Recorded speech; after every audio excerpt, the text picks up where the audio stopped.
How Week 14 has impacted the Washington Commanders so far and who you want to see win on Monday night. That and more coming up on this episode of Locked On Commanders. You are Locked On Commanders, your daily podcast on the Washington Commanders. Part of the Locked On Podcast Network, your team every day.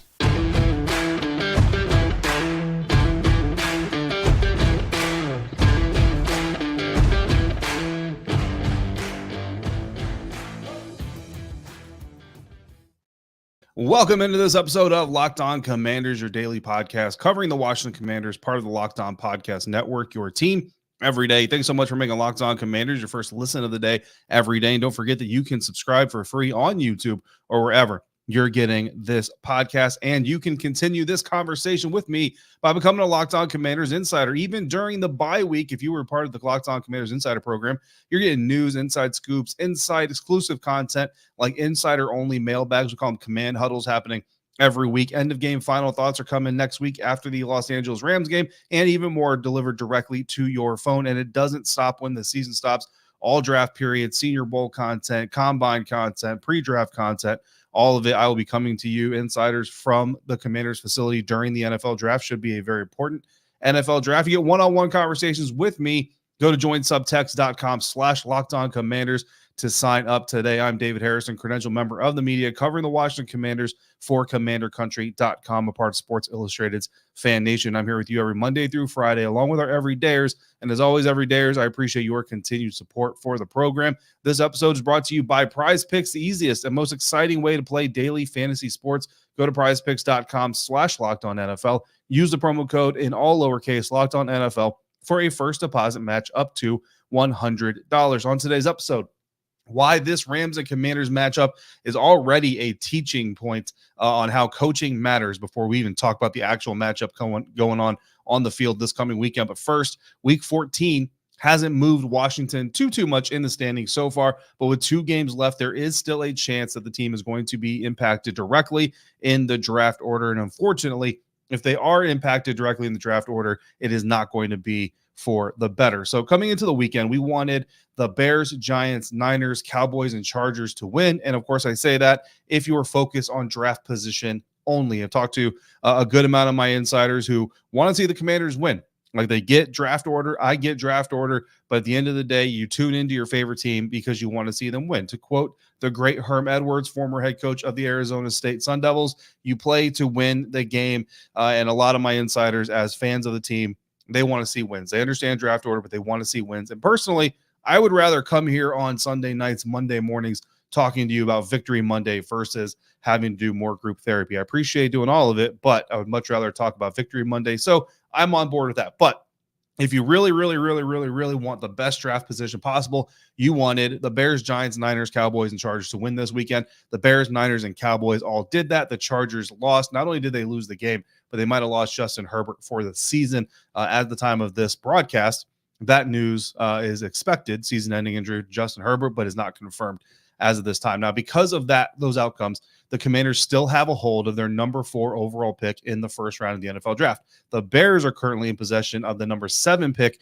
which makes Washington's second-round picks numbers 36, which is their own pick, and number 42, which is the Chicago Bears pick. And that is, of course, kind of where this conversation kind of has to shift, right? Because if you're just looking at this through the lens of the Washington Commanders' own draft pick, the draft pick they own themselves, then you want the Bears to win, because that pushes the Commanders pick even higher. But when you look at the total health of the Washington Commanders draft picks, you want the Bears and the Commanders to lose every week if that is your focus, because even if the Bears end up with a better first round pick, that also makes the second round pick that they're giving to Washington better. So you'd end up with, say, 3 picks in the top 40 or top 35, even compared potentially to 3 picks in the top 45, which is what it is now. That 4 or 5 pick shift in the second round could be significant depending on who the target is. So that's where we stand so far after Week 14. But Week 14 is not done yet. Monday Night Football, there are 2 games, not really a doubleheader because they both kick off at 8:15 p.m. Eastern. I will be watching the Titans and Dolphins because, honestly, I've got some fantasy implications in that game. If I win this weekend, I get a bye week in my fantasy playoffs. And if you're a fantasy person, you know how important those bye weeks are. But the game that impacts the Commanders the most is the Green Bay Packers at the New York Giants. Since the Commanders don't play either of those teams in the remaining part of their schedule, I don't need to do any advanced scouting on those. So I'm going to go ahead and be selfish and watch my fantasy matchup versus that. Now, a Titans win alone over the Miami Dolphins moves the Washington Commanders, or move the Titans rather, from number 6 in the draft order to number 8. A loss moves them to number 5, right behind the Washington Commanders. So a Titans win doesn't really impact the Washington Commanders directly this week, but it does hurt the Washington Commanders' strength of schedule, which is the first tiebreaker in draft ordering. So you want the Titans to win, or what Titans loss hurts the Commanders. So you want the Titans to win, because then it makes the Dolphins record a little bit less. It drops the strength of schedule for the Commanders, which helps them in the tiebreakers, right? By itself, a Packers win pushes the New York Giants ahead of the Commanders to the number 4 overall pick, while Washington would drop to the number 5 overall pick. The Giants winning moves them to number 7. The Commanders stay at number 4. Now, their strength of schedule gets worse with the Giants win, because the Giants look like a better team then.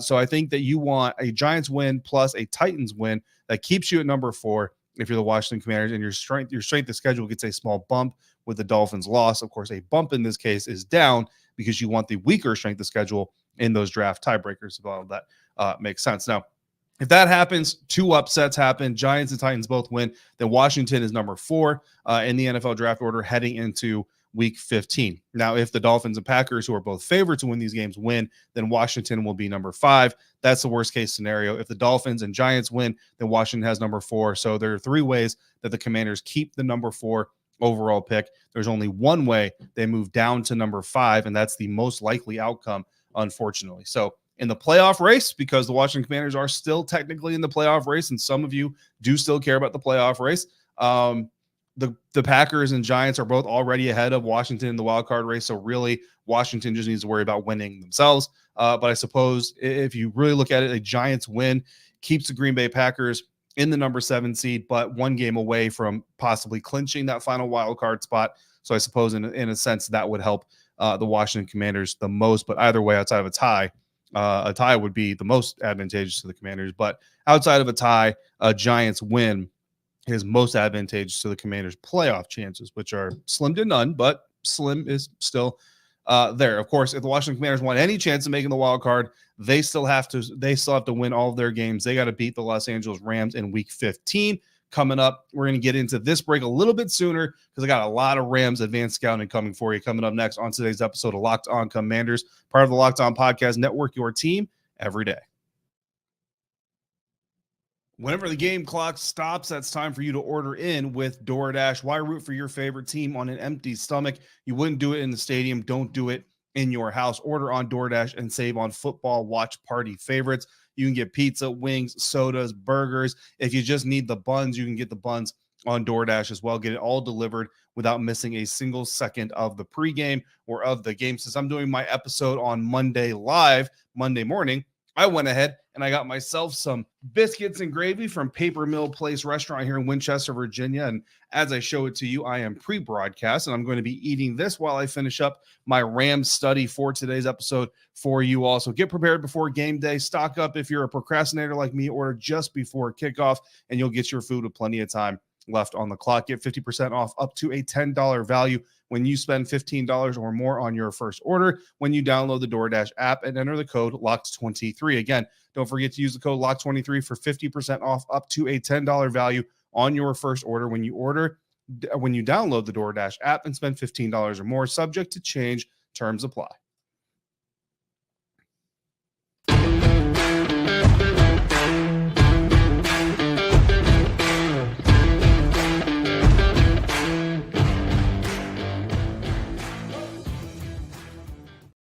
Continuing on with today's episode of Locked On Commanders. Thanks again for making Locked On Commanders your first listen of the day, every day. Everydayers, come back tomorrow. Ron Rivera is meeting with us at 3 p.m. Eastern time on Monday, so we will talk to him. And then I will have a ranting about Ron, of course, segment tomorrow. We'll also do our bye-week AAR. We'll be looking back at the season that was, and I will be giving you 4 things that I want to see this team do before the end of the season in the last 4 games. And insiders, that might sound a little confusing because I told you that was coming in this episode, but I decided to do a little bit more Rams advanced scouting, so I'm going to deliver all of that to you guys here today. Also, Locked On has launched the first ever national sports 24/7 streaming channel on YouTube. Locked On Sports Today is here for you 24/7, covering the top sports stories of the day with the local experts of Locked On, plus our national shows covering every single league. Go to the Locked On Sports Today channel on YouTube and subscribe to the first ever national sports 24/7 streaming channel. Continuing our evaluation of the Washington Commanders season, looking forward to the Los Angeles Rams. So this is the Week 15 opponent for the Washington Commanders. Because the Commanders were on a bye, I did have to watch the Tampa Bay Buccaneers game live because I did my Locked On Bucs show after that. But I did DVR the Rams versus Ravens and got an opportunity to watch the Rams game between doing that show and the Eagles and Cowboys kicking off for Sunday Night Football. And then I did a little bit more deep dive into the Rams on Monday morning before I went live on this episode. So our first look at Rams, doing some advanced scouting of the Los Angeles Rams. And just to be clear, advanced scouting means we're doing it ahead of the matchup, which, most all scouting is, but a little bit further ahead than usual, because usually these types of episodes are what I drop later in the week. But looking at the Los Angeles Rams, they lost this weekend 37-31 in overtime to the Baltimore Ravens. So they take the loss. The Rams are now 6-7 on the season. They've scored 31 points on the current number 2 scoring defense in the National Football League. And when you have the number 32nd ranked scoring defense in the National Football League, seeing the Rams put 31 points on the number 2 scoring defense in the NFL can be a little bit intimidating and certainly does not bode well for the Washington Commanders. But look, it's not, you're not going to get the Rams facing the Ravens is not going to be the same team as the Rams facing the Commanders. That could work out well. It could work out terribly for the Washington Commanders. But what you see when you watch this game, or what I saw at least when I watched this game, and I had a couple of insiders who were actually watching this game live, and they were sharing some of their insights. So I appreciate those of you who were doing that with me. Heavy run game presence, right? There's a heavy run game presence from the Los Angeles Rams. It is a passing league, but this team likes to run the ball. And there's not only effective running, but there's explosive running potential in that rushing attack. Now, they only had 1 or 2 explosive runs, I think, against the Baltimore Ravens. Kyron Williams' longest run of the day was 14 yards, but he did finish the game with 25 carries, 114 yards, did get involved in the receiving game, didn't go too well for him, finished with negative yards there, but they did pass to him 4 times. So he is someone that they are trying to get involved, rushing the ball, catching the ball, and they'll do it between the tackles. He's a smaller looking dude, but they will do it between the tackles. They'll do it outside the tackle. So Kyron Williams is a full field threat for the Los Angeles Rams offense. More on him coming up here in just a little bit. Quarterback Matthew Stafford was 23 of 41, 294 yards passing, 3 touchdowns. The leading receiver was Cooper Kupp, who had 8 catches for 115 yards and a touchdown. And then Stafford was able to throw 2 more touchdowns, one to tight end Davis Allen, rookie tight end out of Clemson, who got his first career touchdown on Sunday. Congratulations to him. And wide receiver DeMarcus Robinson, who I didn't even know was on that roster until I saw that touchdown play. 6 different Rams were targeted in the game. 5 of them had catches. The only Rams receiver or player that was targeted and didn't get a catch was Tutu Atwell. Rookie standout Puka Nacua, you may have heard of him, had 5 catches for 84 yards on the day. So that's kind of the stat box, right? That's kind of the stat scouting. So you see there heavy running back usage, spread the ball, not, too much. It's not like 10 receivers are getting involved, but they do spread the ball. It's not just Cooper Kupp. It's not just Puka Nacua. They will get the ball around, even, looking at a rookie tight end who I think is like 3rd string on their team, at least 2nd string, if not 3rd string on their team. But the Los Angeles plan of attack against the Baltimore Ravens, again, 2nd ranked scoring defense in the NFL, was pretty balanced. 41 passes to 30 runs, 42 total pass plays. One of them was negated by a penalty, but 41 passes to 30 runs. They used 11 personnel pretty much the entire game, which is, again, the most popular formation personnel grouping in the NFL today. Mostly they used even formations 2x2. So you got 2 receivers on the left, 2 receivers on the right. So mostly balanced looks there, but they did also use a good amount of 3x1. So you will some of that. Defensively, 6 or 7 guys were in the box for most of the game. They're definitely willing to press opposing receivers. So I would expect that against the Washington Commanders. The Rams had 2 corners in press about a quarter of the game against guys like Odell Beckham Jr. and Zay Flowers, who are certainly very potentially explosive receivers. So if they're willing to press against those guys, then I think they'll certainly be willing to press against Terry McLaurin, Curtis Samuel, Jahan Dotson. So I would expect a little bit of that, not necessarily in the slot. So when all 3 guys are on the field, Probably won't get a lot of press in the slot, but I would expect a good amount of press coverage from this Rams defense against the Washington Commanders on Sunday. Rarely did the Rams bring fewer than 4 rushers, but they also rarely brought more than 5. So 4 or 5 is pretty much your middle ground there for the Los Angeles Rams. Not a lot of blitzing, which in theory sounds good. On the surface sounds like a solid defense to go against, but we've seen, unfortunately, this Washington Commanders offensive line and blocking scheme not really be able to handle some low blocking or low blitzing defenses in the past. So it's good news, but we'll see how the Washington Commanders can react to just the organic pass rush by itself. Schematically, the Los Angeles Rams, they love to run clear out combinations. This is something that I found really interesting, and the use of routes to create the openings that they want in the passing game. It really is a system where it's not that there's just one, obviously there's a primary receiver, but it's not just that there's one receiver and everything is predicated on getting the ball to that receiver, and that if that doesn't work, then everything falls apart, because you can kind of look at this system and see it that way. But in reality, what it is, they have their primary target, whoever it is. It could be Puka Nacua, Cooper Kupp, whoever. And you really notice that when you watch Matt Stafford's primary read, sometimes his first read, I should say, sometimes his first read is part of the design to get the primary option open, but the other routes around him are, we call them clear outs a lot of time, but clear out isn't even necessarily the best way to describe it, because it's not just clear outs. The best example that I can probably describe here, looking at the All-22 following their game against the Baltimore Ravens, there's a short pass in the second quarter that goes to wide receiver Cooper Kupp that is essentially what I'm going to call a deep wide receiver screen, right? So when you talk about screen passes, you always want to you're getting the ball, to somebody usually in the flat or out wide. Sometimes you have tunnel screens in the middle of the field, but regardless of where it is, screens are always identified by what? By getting blockers in front of the receiver, so that once the receiver has the ball in hand, there's hopefully a convoy of blockers ahead of them to help gain those extra yards. Well, in this situation, Cooper Kupp goes in motion. He's lined up on the left side of the Rams offensive formation. He motions to the right. The Rams snap the ball. They hit play action right off the bat. That sucks the Ravens defense in towards the run, because again, Williams have been gashing them for pretty good gains up to that point in the game.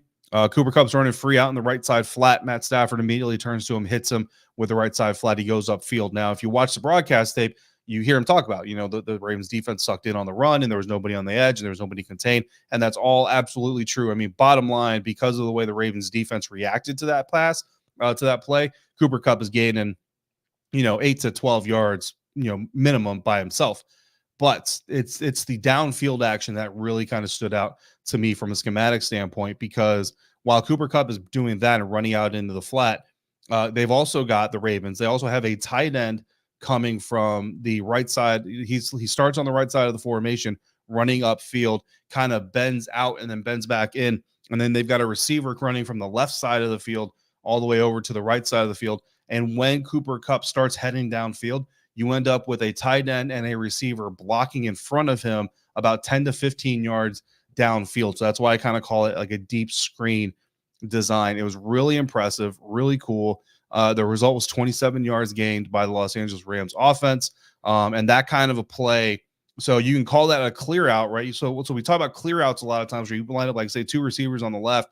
You run both of them on over routes or posts or whatever. You try to get them out of that area. Then maybe you run a slant from right to left, hoping that the DBs follow those 2 routes out of that space and you get wide open space. That's a clear out. And that's a clear way that offenses today like to use combinations of routes to get guys opening and scheme some of these routes open. But this is just another way of doing it, where they're not so much clearing out to give a guy space, but they literally designed these 2 routes from this tight end and this wide receiver to get into position to block for a guy. So they're receiving routes. They're certainly, eligible receivers and guys that Matt Stafford could go to if the Ravens defense didn't buy on the play action, or if they came up close on that flat route to Cooper Kupp. Then ideally you've got receivers coming behind it that you can now hit. But if all goes well, because as soon as Matt Stafford hit the play action, he immediately went to Kupp in the flat. If all goes well, you essentially have a wide receiver screen that's got blockers about 10 to 15 yards upfield or downfield.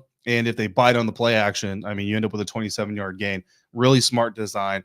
It's not like nobody else in the NFL is designing this kind of stuff. But when you look at Sean McVay's offense, just play after play after play, man. A lot of these types of characteristics are there. They are really going to test the discipline and the pursuit of the Washington Commanders defense while creating the opportunities they want downfield. You don't just have to hope your receivers and tight ends are in blocking positions when you literally scheme them and route them into those positions in the first place. It's really fun to watch. Unfortunately, if you're a Commanders fan and if you're covering the Commanders like I am this weekend, it may not be as fun to watch in real time because the Washington Commanders have not had a good experience and not done well stopping those kinds of things in the past. So really good stuff from the Rams offensive play design. That's the kind of pattern that you're going to see throughout.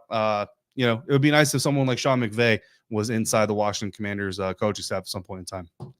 Yikes. Coming up next, we're going to continue our look at the Los Angeles Rams. We've got something that the broadcast pointed out that really kind of caught my attention and really it made me shift my view for today's episode. So we'll get into that coming up next on today's episode of Locked On Commanders, part of Locked On Podcast Network, your team every day. Today's episode brought to you by PrizePicks. PrizePicks is the largest daily fantasy sports platform in North America. It is the easiest and most exciting way to play daily fantasy sports because it's just you against the numbers. Instead of battling thousands of other players, you pick more than or less than on 2 to 6 player stat projections and watch your winnings roll in. For Monday night's doubleheader, not really a doubleheader, but duo of games, I'm taking one player stat line from each of the teams playing. I'm taking Packers quarterback Jordan Love to have more than 228.5 passing yards. I'm taking Giants running back Saquon Barkley to have more than 93.5 rushing and receiving yards combined. Titans quarterback Will Levis for more than 31.5 pass attempts. And a little bit of a bonus pick here. I'm going Dolphins and Titans receivers Tyreek Hill and DeAndre Hopkins to combine for more than 164.5 receiving yards. Go to prizepicks.com/LockedOnNFL. Use the promo code LockedOnNFL, all lowercase, to get a first deposit match up to $100. Again, that promo code LockedOnNFL, all one word, all lowercase, at prizepicks.com/LockedOnNFL to get a first deposit match up to $100. PrizePicks, daily fantasy sports made easy.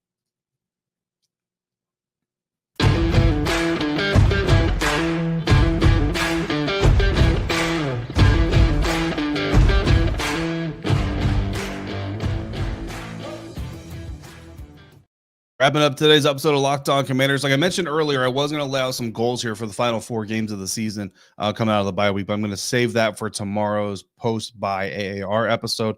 So come back for that along with some stuff from Ron Rivera's press conference happening on Monday afternoon. But I wanted to look at something that the Rams versus Ravens broadcast pointed out that I thought was really, really interesting and kind of indicative of why these two organizations are really kind of in different places in their roster building. So the Rams came into the season with very low expectations. So did the Washington Commanders. Now, I think internally, the Washington Commanders' expectations were about 8, 9, maybe even 10 wins. I don't know what the internal expectations were for the Los Angeles Rams, but I know the external expectations for the Los Angeles Rams was they might have a top 5 pick or whatever. But right now they're sitting, 6 and 7. They're not setting the world on fire by any means, but they are sitting 6 and 7 with 4 games left to play. They're second place in the NFC West, and they're currently the number 8 team in the NFC playoff race. So they're only one spot out of the final wild card spot. In fact, if the Giants beat the Packers on Monday night, the Los Angeles Rams are tied with Green Bay in record, but Green Bay has the tiebreaker, so they would still hold the number 7. But that's how close the Rams are to having a wild card spot. Now, with games against the Commanders, obviously the Saints, Giants, and the Niners, Los Angeles does have the opportunity to likely be favored in 3 of those final 4 games. If they finish 9 and 8, they'll be alive in the wild card talk until the end of the season for sure. So that's where the Rams are. And obviously, if you're a Commanders fan, if you're the Washington Commanders, that or better is where you want to be in this conversation. But what's impressive and what stands out about what they've done that Washington hasn't been able to do is the way they're using the players they have, because both of these teams, honestly, the Washington Commanders at this point in time, the Washington Commanders roster building effort should actually be ahead of the Rams when you look at what the Rams did, mortgaging their future to win a Super Bowl, and they won the Super Bowl, and I'm sure they don't regret that, but it did cost them a lot of future capital and future roster development. So they're having to lean on some guys that were not necessarily blue chip guys or highly touted guys coming out of the NFL draft. From there, the Rams 2023 NFL draft class specifically, they have gotten 128 games of usage out of the 14 players they drafted. Washington, meanwhile, has gotten 55 games of usage out of the 7 players that they drafted. That's an average of nearly 8 games per draft pick for the Washington Commanders, while the Rams are averaging over 9 per draft pick with twice as many players in the mix. Los Angeles is doing it with no first-round picks in 2023, and they also took quarterback Stetson Bennett in the middle of the draft, who hasn't been present for a single game this season due to personal reasons undisclosed, and it's none of our business.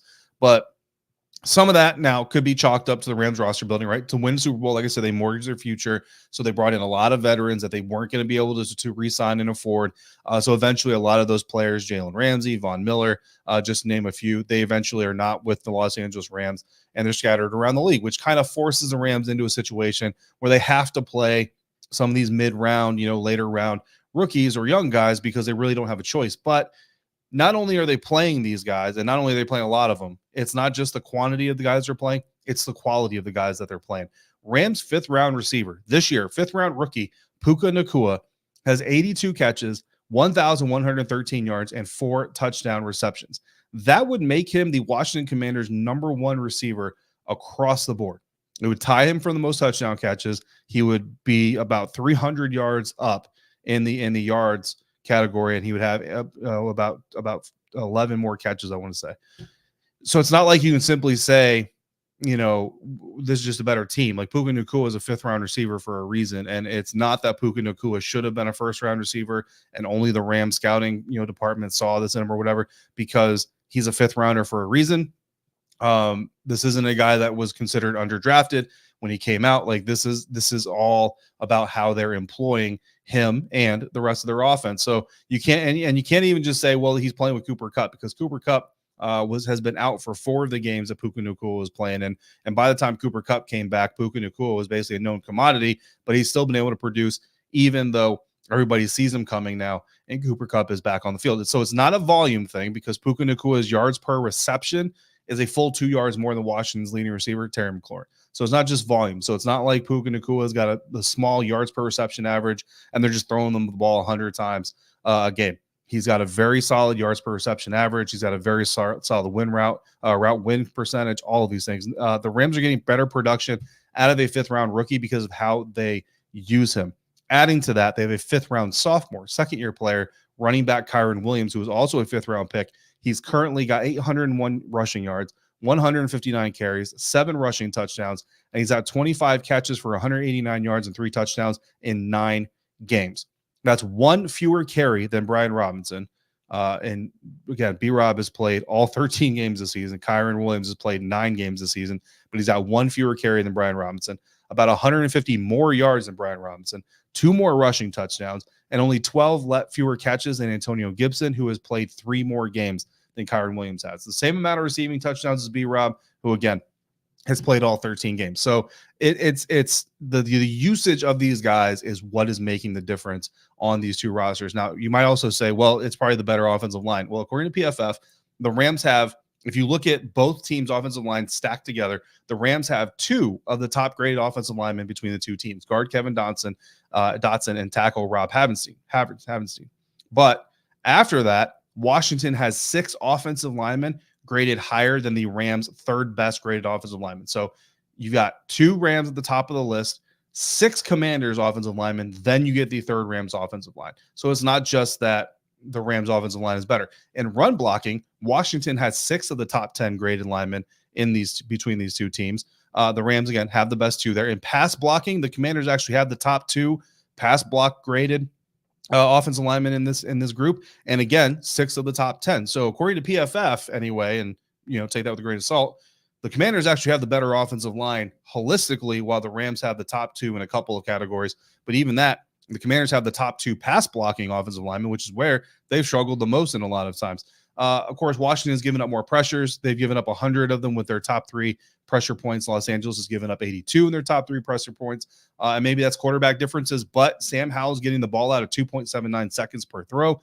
Stafford is getting out at 2.72 seconds. That's a 0.07 second difference. That's the same gap between the fastest and 2nd fastest thrower in the league right now. So it's not even a huge difference there. So it's not even a quarterback holding the ball too long situation.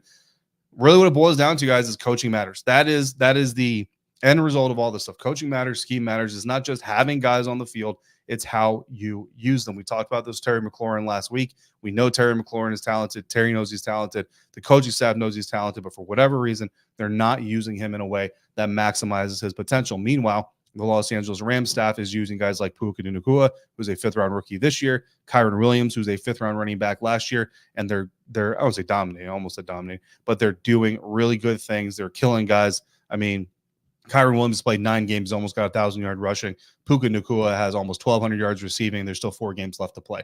The Rams coaching staff is simply putting their players in better positions to be successful than the Washington Commanders are, and it's not even really all that close, unfortunately. Coming up tomorrow, we're going to talk about what Ron is talking about on Monday during his press conference. I'm going to give you my bye-week AAR from the season that we've seen so far from the Washington Commanders and 4 things that I want to see them accomplish before the end of the year. In the meantime, if you got questions or comments, throw them into the YouTube comment section or text me directly by becoming a Locked On Commanders insider. Go to joinsubtext.com/LockedOnCommanders to do that. Everydayers, thank you for coming through again, like you always do. Thank you for making me a part of your day, part of your routine. Until we speak again, please, if you're out and about, be safe, be kind, and I'll see you next time for another episode of Locked On Commanders, part of the Locked On Podcast Network, your team every day.